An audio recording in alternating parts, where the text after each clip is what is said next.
Bonjour à tous, dans cette vidéo, on va aborder un exercice qui permet le calcul de la capacité d'un condensateur cylindrique. Alors on commence par la lecture de l'énoncé de l'exercice. Alors soit un condensateur cylindrique composé d'une armature cylindrique infinie positive de rayon R1 portant la charge plus Q entourée d'une armature cylindrique infinie négative de rayon R2 avec R2 supérieur à R1 portant la charge moins Q. Les armatures concentriques de même axe, c'est-à-dire coaxiaux, portent une densité surfacique de charge uniforme, sigma. Alors on veut calculer la capacité d'une tranche de longueur h de ce système, ça veut dire de cylindre. On suppose que l'espace interarmature est faible et qu'à ce titre, les surfaces des armatures sont égales. Première question, trouver l'expression de champ électrique total qui règne dans l'espace entre armatures. Calculer la circulation de champ E le long d'un chemin intéressant entre R1 et R2. Troisième question, quelle relation existe-t-il entre la circulation de champ électrostatique E et le potentiel? Quatrième question, connaissant la relation entre la charge, la tension et la capacité C, en déduire la capacité de ce condensateur en fonction de H, R1 et R2. Cinquième et dernière question, en utilisant l'énergie emmagasinée entre les deux armatures, retrouver l'expression de la capacité C de condensateur. Alors avant de passer à la résolution de l'exercice, je vous présente ici la méthode générale pour le calcul de la capacité d'un condensateur.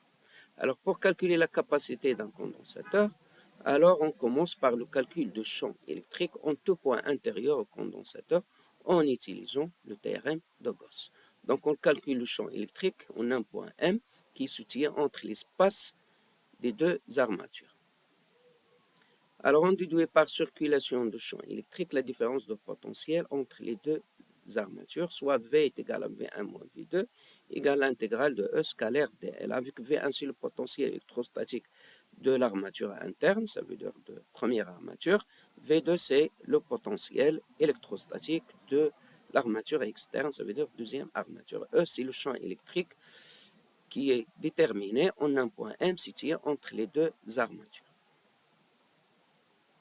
Alors on détermine après le rapport C qui est égal à Q sur V1 moins V2 avec Q qui est égal à l'intégrale de sigma ds représente la charge de conducteur interne, ça veut dire de l'armature interne.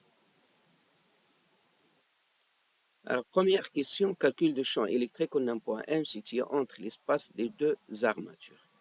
Alors pour calculer le champ électrique, on va utiliser le théorème de Gauss. Alors quand est-ce qu'on peut appliquer le théorème de Gauss?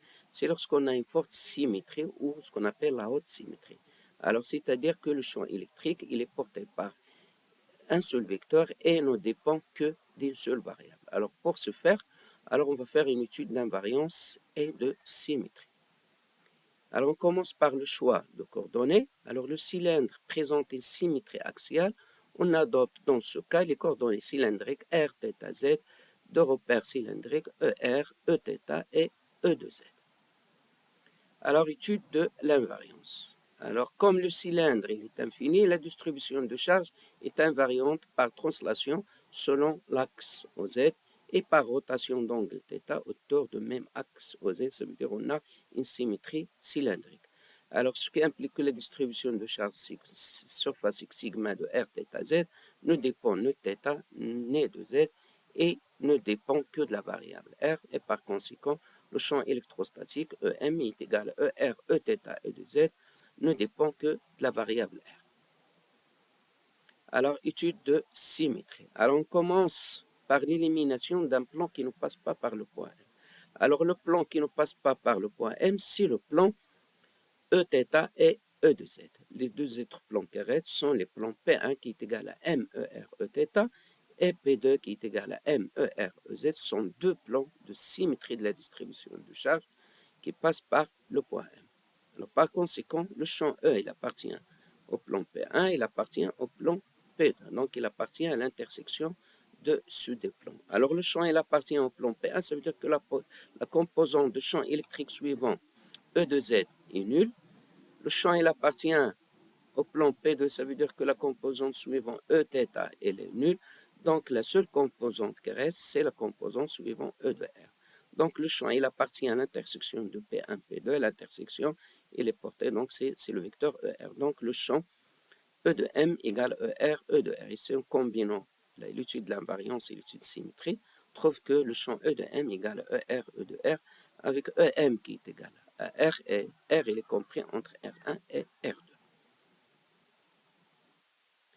Alors donc, le champ il est radial, il est porté par ER. On choisit donc comme surface de Gauss, sigma passant par le point M, un cylindre d'axe OZ de hauteur H, formé par deux surfaces de base SB1 et SB2 et une surface latérale SL, et pour laquelle E de R il est constant. Donc le champ électrostatique il est toujours constant sur la surface de Gauss.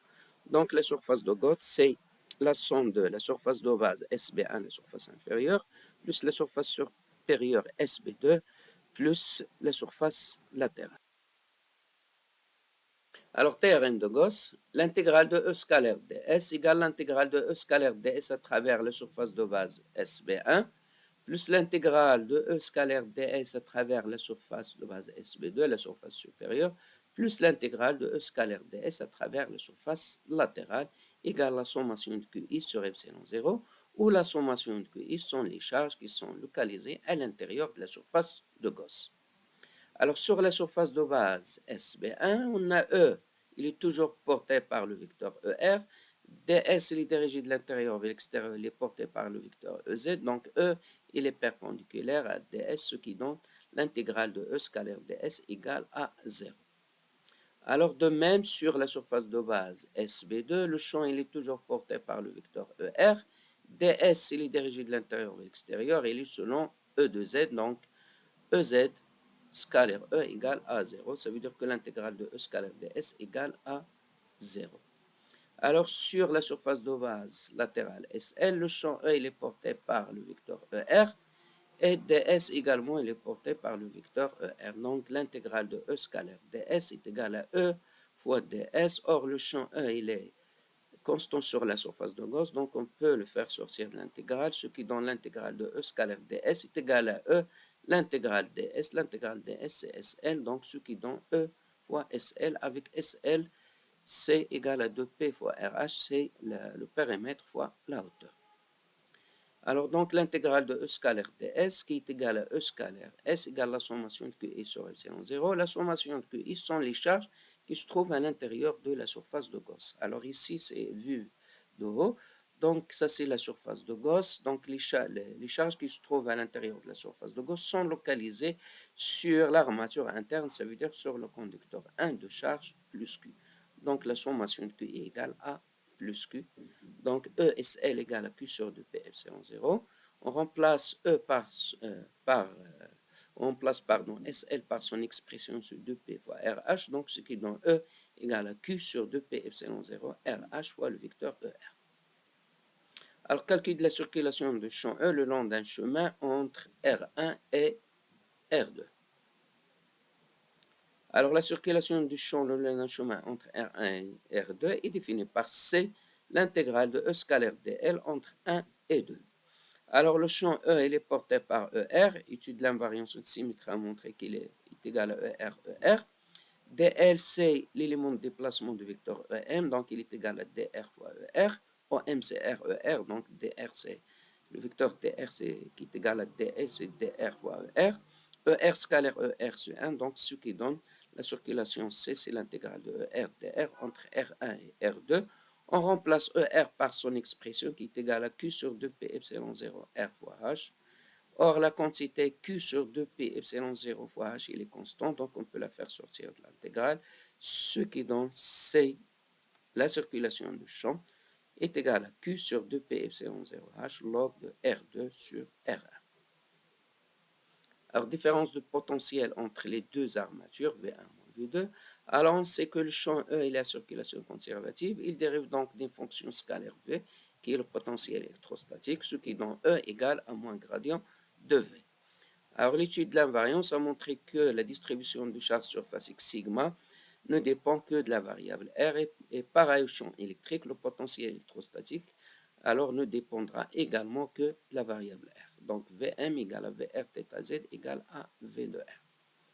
Alors on a Em égale Er fois Er, qui est égal à moins gradient de V. Si on va s'intéresser uniquement à la composante suivant ER, donc ce qui donne gradient de V, c'est dV sur dR fois ER.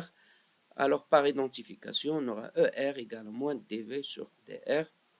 Et par suite, donc, on passera à l'intégrale. Donc l'intégrale de dV avec un signe moins entre 1 et 2, il est égal à l'intégrale de ER dR entre R1 et R2. L'intégrale dV entre 1 et 2 avec un signe moins, ça donne V1 moins V2. Et l'intégrale de ER dR entre R1 et R2, alors n'est autre que c'est la circulation du champ E le long d'un chemin entre R1 et R2 qui a été déjà calculé dans la question 2. Alors donc V1 moins V2 est égal à Q sur 2P epsilon 0H log de R2 sur R1 qui est la différence de potentiel entre les deux armatures. Calcul de la capacité de condensateur cylindrique. Alors la capacité de condensateur cylindrique est donnée par la relation C est égal à Q sur V1 moins V2. Q, c'est la charge de l'armature interne. Alors on place V1 moins V2 par son expression, on obtient C égale à 2P epsilon 0H log de R2 sur R1. Densité d'énergie électrostatique. Alors on définit la densité d'énergie électrostatique par le rapport de la dérivée de l'énergie emmagasinée dans le condensateur. Or le champ est non nul, ça veut dire entre les deux armatures. Alors par rapport à l'élément de volume d'Eto. Auto, c'est le volume entre les deux armatures. Ça, c'est d'une part. D'autre part, la densité d'énergie électrostatique est égale à 1 demi epsilon 0 E carré.